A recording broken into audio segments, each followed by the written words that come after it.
What's up, webheads? It's friendly nerd Black Spider here, and welcome to my final video of 2023. Well, another year has come and gone, and boy, what a year it has been.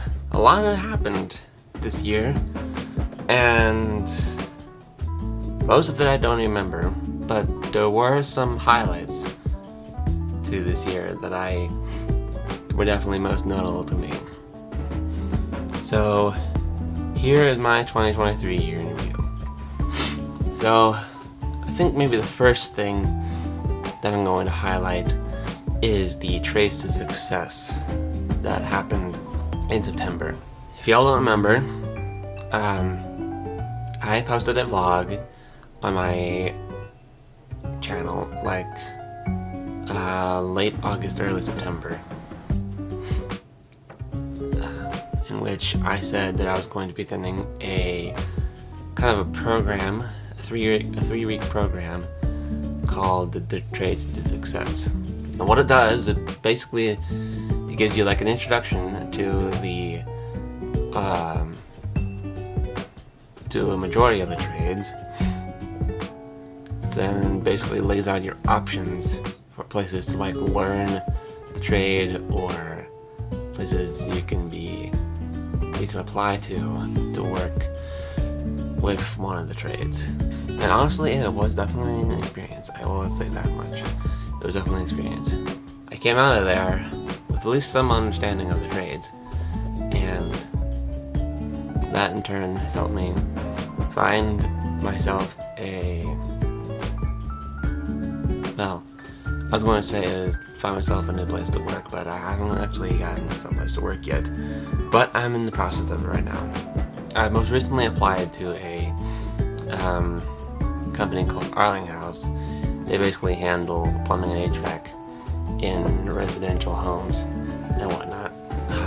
I'm currently waiting for them to get back to me when they're going to open up their interviews for the upcoming HVAC classes for their little Arlinghouse University. So we'll have to see, or I'll have to see where that goes when they actually get back to me on that one. I will say that was definitely an experience. It was very enlightening, and it definitely opened a lot of doors for me.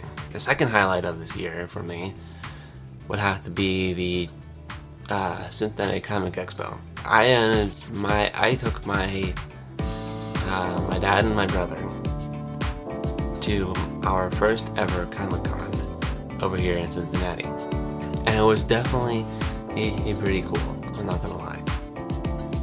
I went dressed as Ryu from Street Fighter, and then my brother was just dressed as a generic Jedi. But yeah, no, it was definitely very, very interesting. We got a few souvenirs from that. I bought a realistic replica battering set. So it's like 3 metal batterings with like sharp edges. So that was pretty cool. And I also bought a copy of the Lego Marvel Superheroes Wii U game. And we pretty much completed the main story on that one already. So that was definitely pretty good. I think my favorite part of this comic expo though was getting to meet Charles Martinet himself. Yeah, you heard me correctly. I met the Charles Martinet, the main man behind the voices of Mario, Luigi, Wario, and Waluigi for the longest period of time, and up until now. It was definitely a dream come true. I will say that much. It was a dream come true. Meeting him face to face, shaking his hand, getting pictures with him. That was an experience that I don't think I'm ever gonna replicate. I even got him to sign our copy of this new Super Mario Bros. Wii game, which was even cooler. So I was just like, there's nothing in the world that I would trade for that moment. Nothing.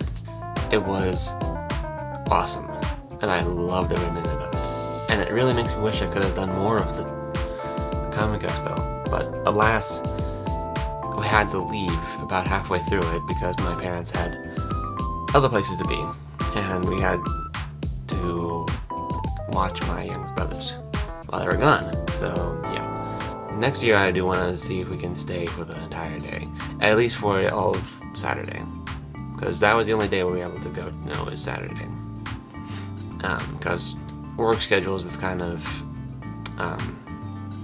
prevent us from going on the weekdays, and Sunday is out because we have church. So yeah, Saturday is the only day that we're actually going to be able to attend the Comic-Con next year. And next year I'm hoping to dress up as Doctor Who, specifically the 10th Doctor. So yeah, I'm going to need to start saving up to gather the pieces that I need for that. But yeah, it'll definitely be interesting. And the next time we can go, and hopefully we can stay for the entire day this time around instead of just part of the day. Now, I'm going to be a little biased on this one for this third highlight of my year, but I would have to say that my third highlight of this year will be on my birthday. Because as of last week, I am now 23. And it's definitely something, I will say that much. Like, it feels like just yesterday I was 5 or something. Like, man, as the time flied. Or, as the time flew, I should say. Grammar, sorry. But yeah, it's like, I can't even fathom the fact that I'm now 13. It is definitely something. But yeah, the reason I highlight my birthday though is that I ended up taking my dad and all my brothers to Dave & Buster's for my birthday, and we had a pretty fun time there. We had a pretty fun time. So yeah, I was definitely experiencing. But yeah, those are my highlights. Not much else I can think of talking about right now, but didn't really get to 100 subscribers by the end of this year, which is unfortunate, but at the same time, I don't care anymore. I mean, I know it's kind of nihilistic of me, but at this point, I don't really care if I get to 100 subscribers, because you know what? I'm happy with the subscribers that I have right now. Like, 77 is not a bad number to sneeze at. I'm not gonna lie. That 77 subscribers is pretty good. But yeah, no, eventually I do want to see if we can get to 100 subscribers and beyond. But for right now, I'm happy with where I'm at. And I'm happy with the subscribers that I have right now. And I thank you all for watching all my videos between the year I started back in 2020 and now. So thank you all for watching in my videos. Now, I have one final thing to say. It is going to be really hard for me to say because I don't know how well most of you are going to take this. But I've been holding it in for a long time. And I feel like it's time for you all to know the truth.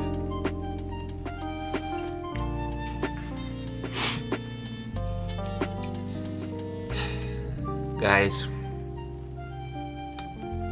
I'm a furry. Yeah, I know. I know that a lot of you are probably hitting this unsubscribe button right now, but let me explain.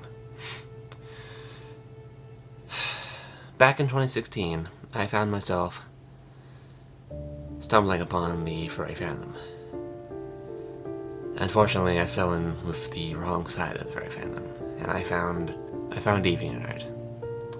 And I found myself getting tied up with the sexual side of the furry fandom, with all the kinks and the lewd and all that stuff. And from 2016 up until now, I've been unable to pull myself out of the rabbit hole that I fell into. But starting 2024, that all changes. As of 2024, I'm pulling myself out of the rabbit hole that I fell into. That is the sexual side of the furry fandom. Now, with this news comes another confession. For those of you who were part of my 2 Discord servers back when I made Discord servers. You all may have seen or heard a phrase or a group of sentences or something going around that is full of lewd stuff in it that I'm not even gonna try and say on camera. Rumor has it that I was the one who made that post. And unfortunately, those rumors are true. Because back when I fell into the sexual side of the furry fandom in 2016, I started role-playing all these kinks and things. And around like 2021, 2022-ish, I tried to pull myself out of this, and it didn't really go so well. So as I was during the time of my first Discord server, I tried to roleplay with one of the members of my server, a user by the name of Skylol. I see that was a huge mistake, because now I can't make a Discord server without being haunted by that. By raiders who I guess were friends of Skylol or something? I don't know. They keep telling me that the user was a minor, which, whether that's true or not is up for debate, but if it is true, then I am sorry. I'm sorry to everyone for the grave mistake that I made when I had those Discord servers. This is difficult for me to say. I'm truly sorry for the mistake I caused, and for causing such an upset in my Discord servers. I never wanted it to go this way, and I fear now that if I make another Discord server, I'll just keep getting haunted by that moment. And even though I've been taught to love my enemies as well as myself,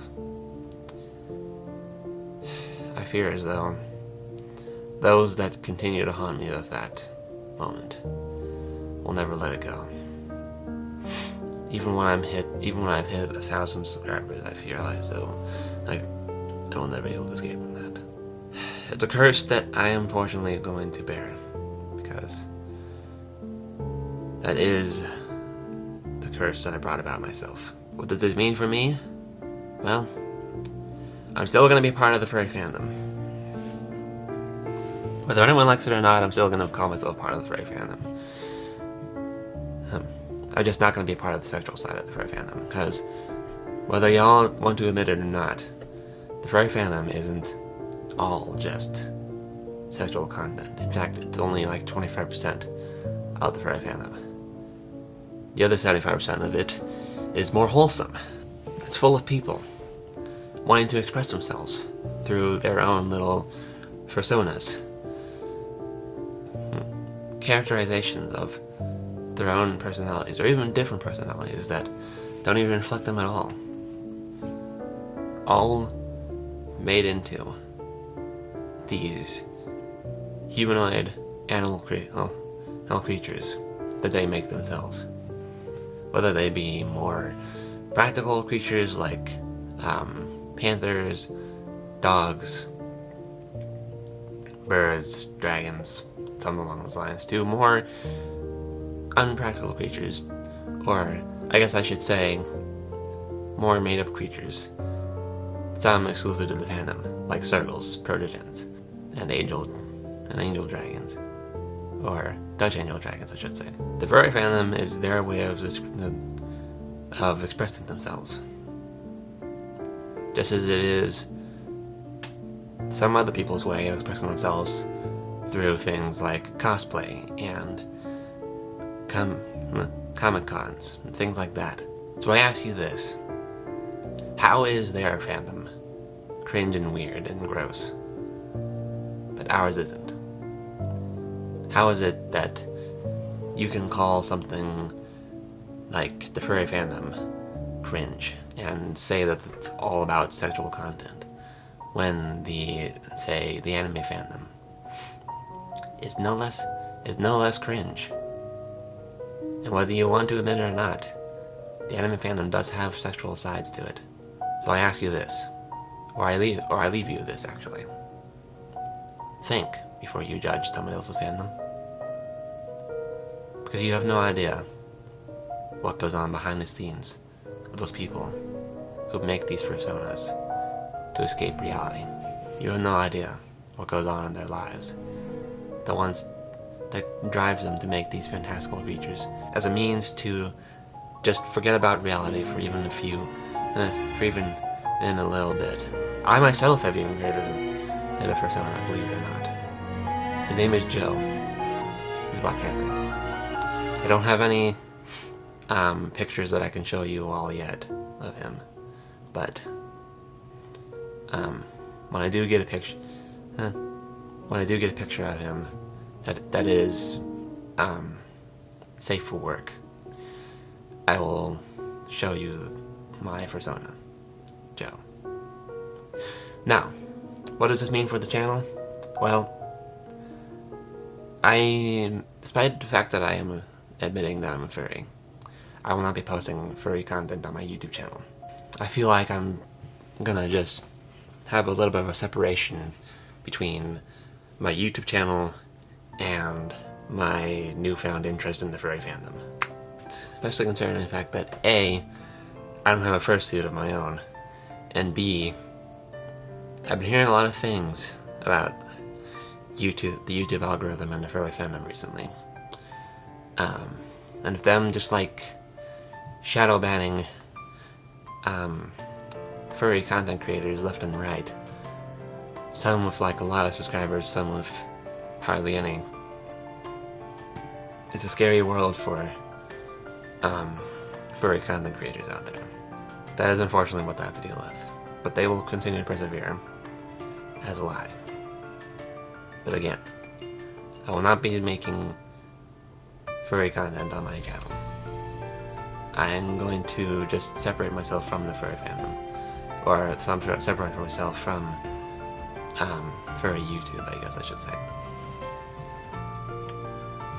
Eventually, if I ever get my own fursuit, I will post it on my TikTok account, which, by the way, I do have my own TikTok account. So if you all want to check it out, feel free to go and give me a follow on TikTok. You'll find a link to my TikTok either in the description of this video or in my about page, whichever one you want to go for. So yeah, go make sure to check that out and give me a follow while you're at it. But yeah, if I ever get my own fursuit, I will see about posting furry content on my TikTok. From what I've seen, TikTok is just the TikTok algorithm is a little bit nicer to the furry fandom than YouTube is. So at least there's that. But I'm gonna just avoid posting any furry content on any platform for now until I can find something to post in that line of things. But yeah, that was all I had to say. I wouldn't be surprised if I looked at my subscriber count after this and found it much lower than it was when I made this video, if not almost all the way gone. That is unfortunately how the world turns, and the world can be a cruel, cruel thing. But we all have to persevere, whether we like it or not. Anyway, that was all I had for this vlog. If you stuck around this long to the end of the video, I thank you for that. And I thank you all for being with me for the 3 years that this channel has been up. And thank you so much for watching this video. If you liked it, be sure to get a like button, a good old right hook, and I'll see you all in the next video. Peace out.